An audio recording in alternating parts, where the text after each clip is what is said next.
Hello friends, आपका स्वागत है मेरे इस प्यारे से YouTube channel ED physics Hindi में। आज हम लोग भौतिक विज्ञान के आवेश चैप्टर का पार्ट 2 लेकर आए हुए हैं। इसमें हम लोग आपको एक क्वेश्चन दिए हुए थे होमवर्क में, जो था कि किसी पदार्थ पर 300 इलेक्ट्रॉनों की अधिकता है तो उस पदार्थ पर आवेश की गणना कीजिए और आवेश की प्रकृति कैसी है, ये बताना था। तो इसे आज हम लोग सॉल्व करेंगे। आई होप कि आप लोगों ने कर लिया होगा। तो इसे आज हम लोग सॉल्व करेंगे। इसके आगे कूलाम का नियम और आवेशन की विधियां को पढ़ेंगे। ठीक है, तो चलिए शुरू करते हैं। तो किसी पदार्थ में 300 इलेक्ट्रॉनों की अधिकता है, यानी कि नंबर ऑफ इलेक्ट्रॉन दे दिया है। तो नंबर ऑफ इलेक्ट्रॉन कितना दिया है, तो दिया है नंबर ऑफ इलेक्ट्रॉन कितने दिए हैं, यानी इज इक्वल टू 3000 इलेक्ट्रॉन दिए हुए हैं। और हम जानते हैं क्या जानते हैं कि E इज इक्वल टू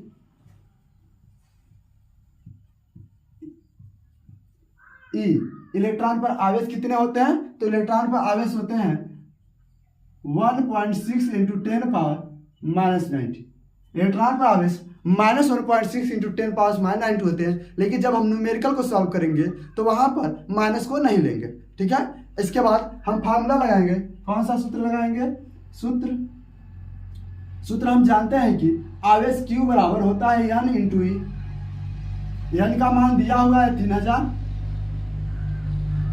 और इलेक्ट्रॉन का मान हमें पता है कितना होता है, 1.6 इंटू 10 पावर माइनस 90। ठीक है, अब आपस में गुणा करा देंगे इन दोनों का, तो कितना हो जाएगा 4.8 इंटू 4800 इंटू 10 पावर माइनस 90। ठीक है, 48 को 4.8 में जब चेंज करेंगे, 48 को 4.8 में जब चेंज करेंगे तो 10 पावर आएगा +3 और साथ में था 10 पावर माइनस 90। 10 पावर +3 कैसे हुआ, एक बार देख लीजिए। 11th में आप पढ़े होंगे। तो 4800 था। ठीक है, इसके बाद हम 0.0 ले सकते हैं। ठीक है, जब इस डेसिमल को रिप्लेस करके 4 और 8 के बीच में लाएंगे तो जितने डिजिट उधर ले जाएंगे उतना डिजिट प्लस में आ जाएगा 10 पावर 3। तो 10 पावर 3 को यहाँ पर हम लिख लिए हैं। ठीक है, अब क्या हो जाएगा 4.8 इंटू 10 पावर। जब अगर बेस सेम हो, जब किसी पावर्स में बेस सेम हो तो जो पावर्स होते हैं वो ऐड हो जाते हैं। तो -90 है और +3 है, तो आपस में ऐड होंगे तो कितने हो जाएंगे, -60। 10 पावर -60 और Q क्या वैल्यू निकल गया है यार, तो मात्रक क्या होगा इसका, कूलाम। ठीक है, ये हो गया क्वेश्चन। आई होप कि आप लोग कर लिए होंगे। चलिए अब हम लोग आवेशन की विधियां पढ़ते हैं।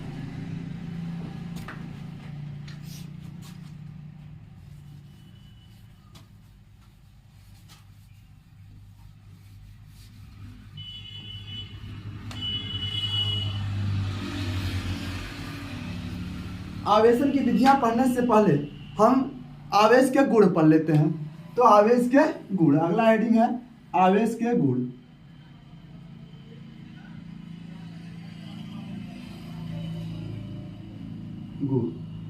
Properties of charge. तो आवेश के गुण कौन कौन से होते हैं, तो पहला है आकर्षण एवं प्रतिकर्षण। पहला हेडिंग क्या है इसमें, आकर्षण एवं प्रतिकर्षण एवं प्रतिकर्षण। आकर्षण एवं प्रतिकर्षण। तो आकर्षण एवं प्रतिकर्षण क्या होता है, आवेश कब आकर्षित करता है, कब प्रतिकर्षित करता है, आपको यह जानना बहुत जरूरी है, ताकि आगे जब हम पढ़ेंगे इलेक्ट्रोमैग्नेटिक और इलेक्ट्रोस्टैटिक्स के कुछ चैप्टर सॉल्व करेंगे तो वहाँ पे इसके जरूरत पड़ेंगे। तो जब आवेश होते हैं वो दो प्रकार के होते हैं, एक होते हैं धनावेश +Q, एक होते हैं ऋणावेश -Q। जब इस -Q को या +Q को दोनों को आपस में पास ले जाते हैं तो एक दूसरे को क्या कर लेते हैं, आकर्षित कर लेते हैं। क्या कर लेते हैं, आकर्षित करते हैं। आकर्षित का मतलब आपस में चिपक जाते हैं। अलग अलग चार्ज आपस में क्या करते हैं, चिपक जाते हैं। लेकिन इसी के स्थान पर अगर हम दो धनावेश को ले लें, या एक दूसरे को क्या करेंगे, दूर भगाएंगे, एक दूसरे से दूर हटेंगे। अगर माइनस माइनस ले लें, माइनस क्यू और माइनस क्यू, तो ये भी एक दूसरे को क्या करेंगे, दूर ले जाएंगे। आप बचपन में चुंबकों के साथ खेले होंगे। जब चुंबक समान ध्रुव को पास ले जाते थे वो एक दूसरे के दूर हटते हैं, और जब उल्टा कर देते हैं तो आपस में क्या करते हैं, चिपक जाते हैं। उसी प्रकार से जब समान आवेश होता है तो एक दूसरे से दूर जाता है, और जब विपरीत आवेश होता है तो आपस में चिपक जाते हैं। ठीक है, ये तो समझ लिए। चलिए परिभाषा लिख लेते हैं इसकी। तो परिभाषा क्या होगा, समान प्रकृति के आवेश एक दूसरे को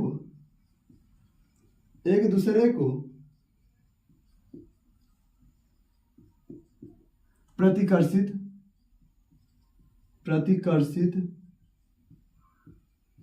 तथा विपरीत प्रकृति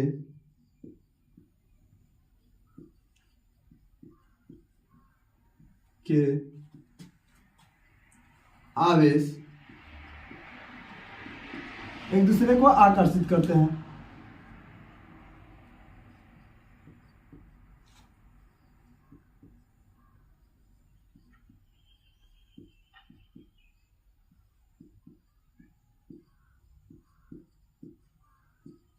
आकर्षित करते हैं।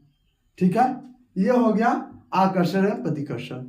अगला होता है आवेश का क्वांटीकरण। क्या होता है, आवेश का क्वांटीकरण।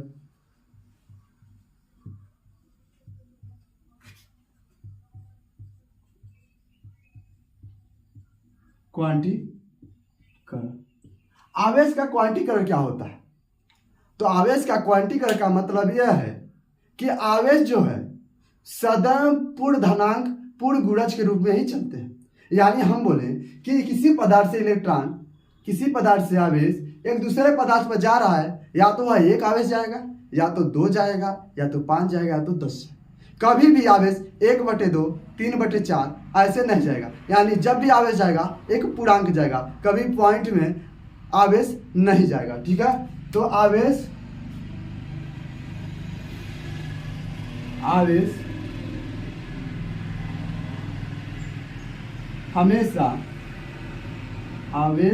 हमेशा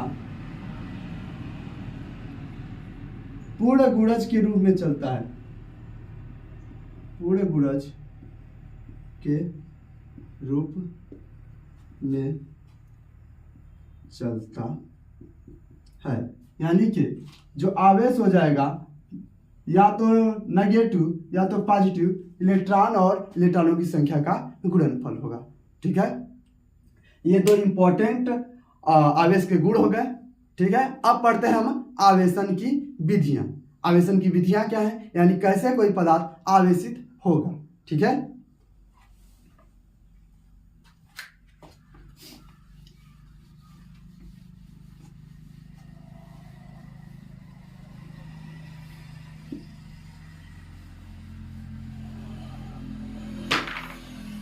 तो नेक्स्ट टॉपिक है आवेशन की विधियां।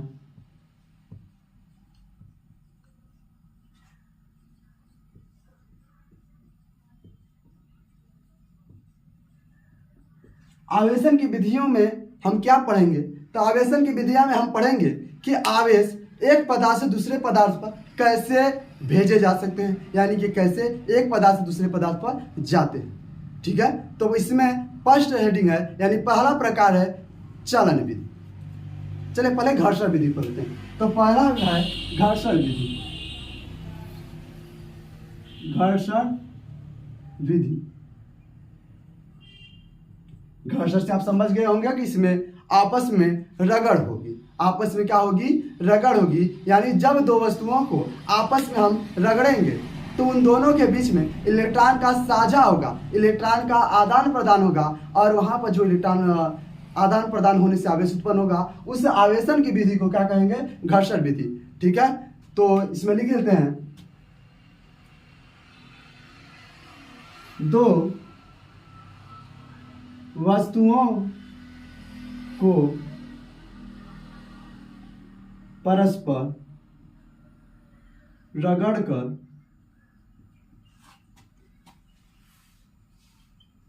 आवेशित परस्पर रगड़ने से, दो वस्तुओं को परस्पर रगड़ने से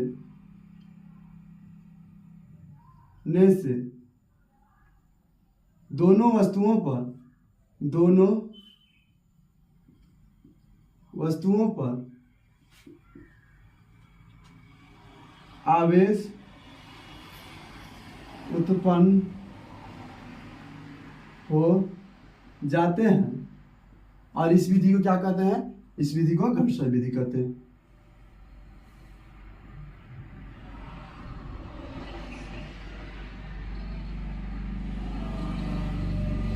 घर्षण विधि कहते हैं। ठीक है। नेक्स्ट है चालन विधि। चालन विधि से चल कर चलता है। जब देखे होंगे, जब आप कढ़ाई में भोजन पकाते हैं तो कढ़ाई गर्म होती है और कुछ टाइम बाद उसकी गर्माहट उस पलटे में जो कहचुल होता है, जो पकड़ते हैं हम, उसमें आ जाती है। तो यह किस विधि में के अंतर्गत आता है? चालन विधि। उसी प्रकार से आवेश एक वस्तु से दूसरे वस्तु में संपर्क अगर रहता है तो चला जाता है। ठीक है। तो दूसरा है चालन विधि।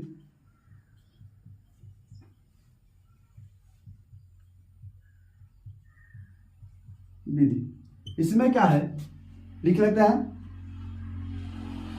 जब अनावेशित वस्तु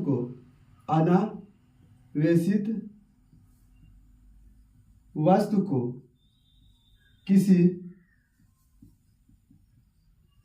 आवेशित वस्तु के संपर्क में लाते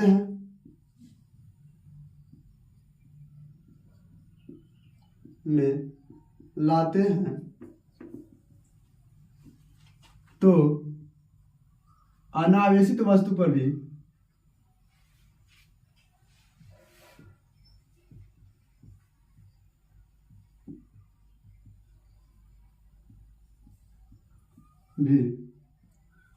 उसी प्रकृति का आवेश उत्पन्न हो जाता है। उसी प्रकृति का आवेश उत्पन्न हो जाता है। ठीक है। यानी कि कोई वस्तु है, ये कोई वस्तु है, इस पर प्लस क्यू चार्ज है। कैसा चार्ज है? प्लस क्यू चार्ज है। और इसी से संपर्क में एक दूसरी वस्तु हम रख दे जिस पर आवेश नहीं थे, तो बाद में क्या हो जाता है? दोनों ही वस्तुओं पर क्या उत्पन्न हो जाता है? आवेश उत्पन्न हो जाता है। इस पर प्लस था और इस पर भी प्लस आ जाएगा। ठीक है। तीसरा है प्रेरण विधि।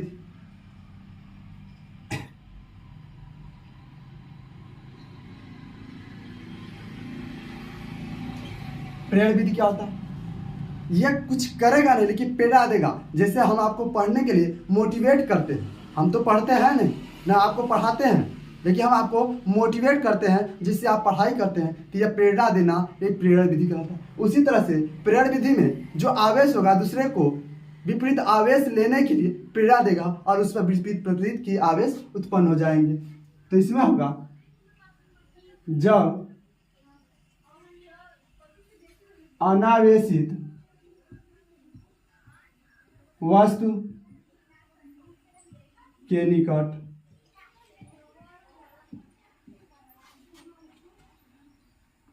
कोई आवेशित वस्तु लाते हैं तो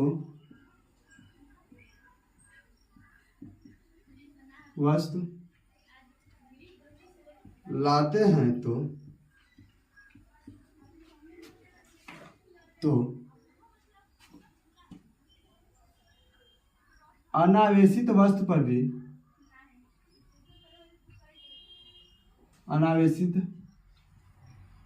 वस्तु पर भी विपरीत प्रकृति का आवेश उत्पन्न हो जाता है। विपरीत प्रकृति का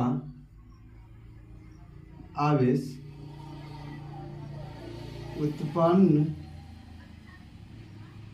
हो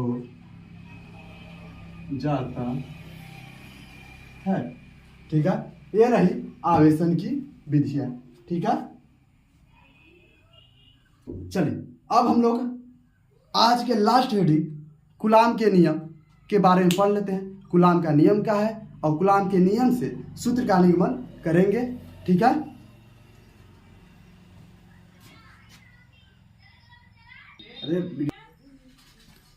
ठीक है, अब हम लोग पढ़ने वाले कूलाम का नियम। तो पहले कूलाम के नियम का परिभाषा लिख लेते हैं, इसके बाद समझेंगे, फिर हम डेरिवेशन करेंगे। ठीक ना। तो कूलाम का नियम क्या होता है?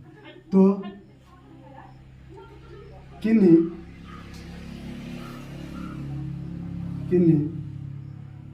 दो बिंदु, आप हमारे साथ लिखते चलिए, हम जब लिख रहे हैं तो आप लिखते चलिए, जब समझाने लगे तो लिखना बंद कर देगा। ठीक है, किन्हीं दो बिंदु आवेशों के मध्य लगने वाला आकर्षण अथवा प्रतिकर्षण बल किन्हीं दो बिंदु आवेशों के मध्य लगने वाला आकर्षण अथवा प्रतिकर्षण बल दोनों आवेशों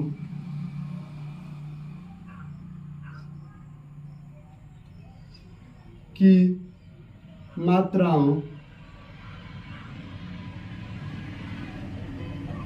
के अनुक्रमानुपाती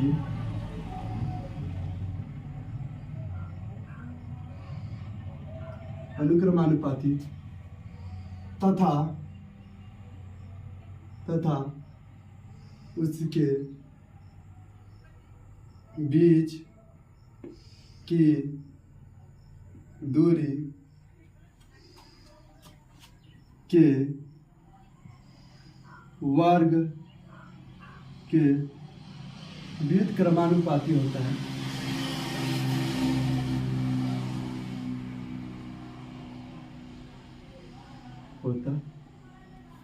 यह है कूलाम का नियम।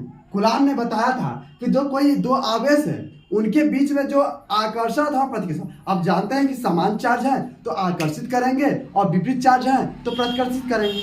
तो जो अगर मान लीजिए कि कोई भी आवेश है तो कितना बल से, कितने न्यूटन के बल से आकर्षित या प्रतिकर्षित करेगा, तो बताते हैं न्यूटन जी ने, जो कूलाम जी बताए थे कि दोनों आवेश हैं, दोनों आवेशों की जो मात्रा होगी, जितना उस पर चार्ज होगा, उन दोनों आवेशों का गुणा करा दीजिए।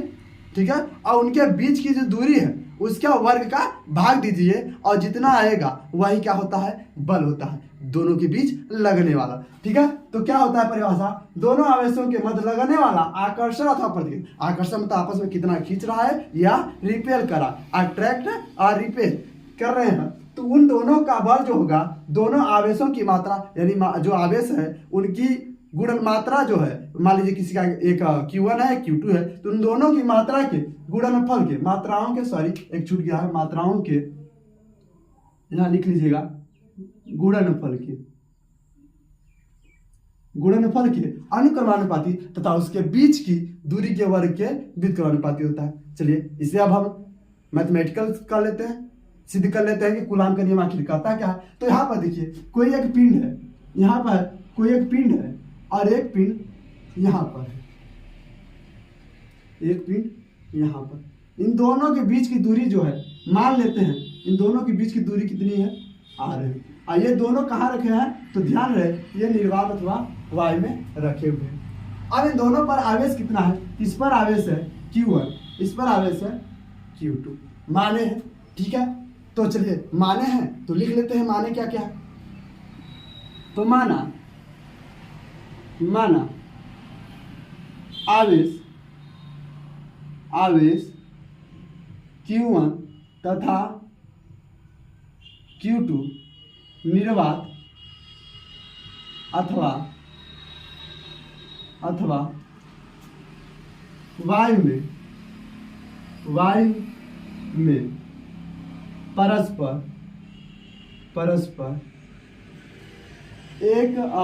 r मीटर की दूरी पर है। ठीक है, ये तो मान लिए, जो हम चित्र बनाए इसको मान लिए। ठीक है, अब इसका जो परिभाषा है, परिभाषा के हिसाब से इसे मैथमेटिकली सिद्ध करेंगे कि कूलाम का जो नियम है आखिर है क्या, आखिर इससे हम निकालेंगे कैसे। तो क्या होता है, तो परिभाषा से, किससे, परिभाषा से।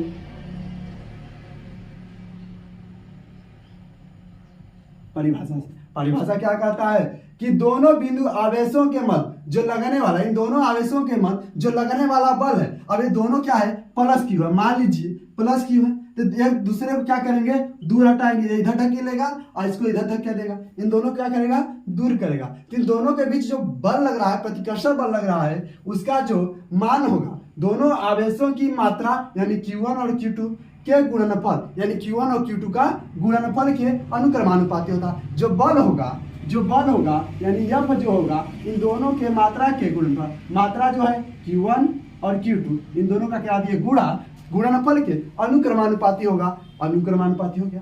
ठीक है, अनुक्रमानुपाती और विक्रमानुपाती क्या होता है, पहले से बात कर लेते हैं। तो अनुक्रमानुपाती बोले यानी कि F अनुक्रमानुपाती, मान लीजिए R बोल रहे तो सीधे सीधे हो जाएगा, सीधा सीधा है तो अनुक्रमानुपाती, चिन्ह एक ही लगाते हैं, अगर सीधा सीधा लिख रहे हैं तो अनुक्रमानुपाती, और इसी को 1/, लिख रहे हैं तो व्युत्क्रमानुपाती। यानी व्युत्क्रमानुपाती का क्या मतलब होता है, 1/, और अनुक्रमानुपाती का मतलब होता है सीधा। तो अनुक्रमानुपाती होता है, ये हो गया पहला स्टेटमेंट, इसे हम समीकरण 1 मान लेते हैं। दूसरे स्टेटमेंट में क्या कह रहे हैं कि उस तथा उसके बीच की दूरी r है, के वर्ग, r का वर्ग r का व्युत्क्रमानुपाती होता है। यानी जो बल है, कह रहे हैं बल जो है उसके बीच की दूरी कितनी है, r है, r के वर्ग क्या है, स्क्वायर का व्युत्क्रमानुपाती होता है। यह हो गया समीकरण नंबर 2। ठीक है, अब क्या करते हैं, अब समीकरण 1 व 2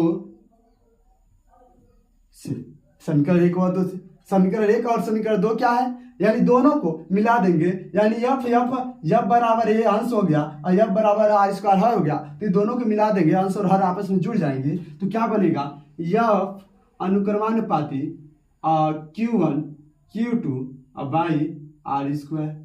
यहाँ तक कोई दिक्कत नहीं होगा। ठीक है, अब यहाँ पर आप थोड़ा सा पीछे की बात कर लेते हैं। तो आप 11th में 9th में पढ़े होंगे कि यानी जो वहाँ पर एक पढ़ेंगे भी अनुक्रमानुपाती I, धारा जो होती है वोल्ट के अनुक्रमानुपाती होती है। तो यहाँ पर अनुक्रमानुपाती का चिन्ह हटता है तो एक कांस्टेंट आता है RI। ठीक है, तो इसी तरह से जब भी हम इस चिन्ह को बराबर में बदलते हैं, जब भी हम इस चिन्ह को, अनुक्रमानुपाती के चिन्ह को बराबर में बदलते हैं, तो वहाँ पर कोई ना कोई एक कांस्टेंट आता है। उसी प्रकार से यहाँ पर भी एक कांस्टेंट आएगा, F K Q1 Q2 by r²। ठीक है, और जहाँ K क्या है, K अनुक्रमानुपाती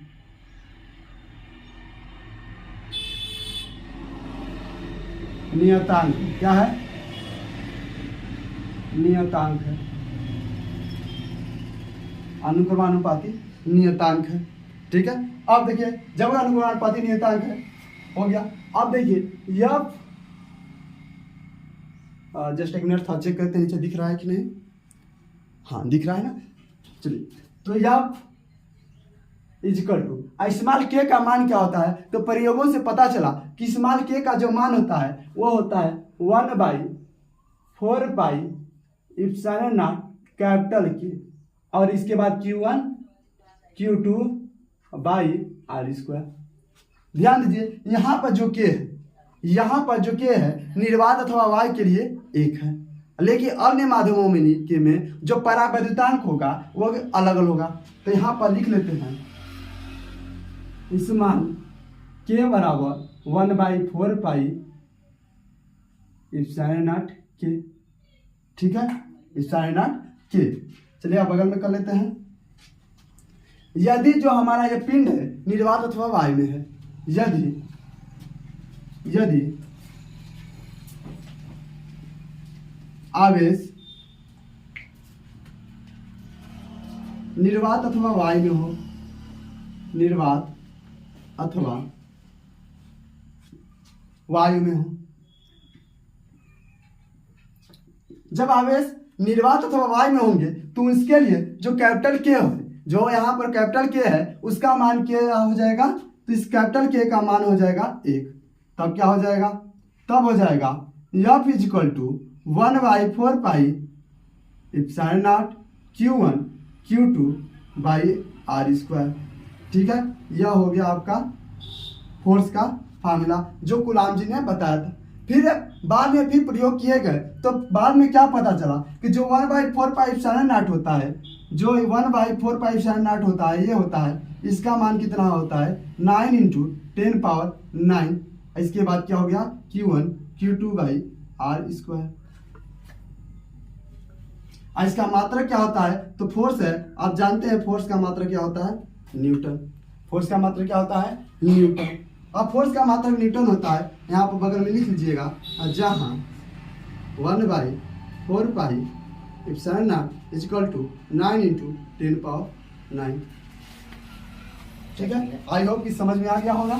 कल हम इस माल के का बीमा निकालेंगे, बल का बीमा निकालेंगे, और इस माल के की मान 1/4 पाई एप्सिलॉन नॉट का मान जो है वो कैसे 9 × 10⁹ आता है ये निकालेंगे, और एप्सिलॉन नॉट का मान क्या है ये सब निकालेंगे। इसके बाद इस चैप्टर पर हम करेंगे क्वेश्चंस। ठीक है, ओके, बाय।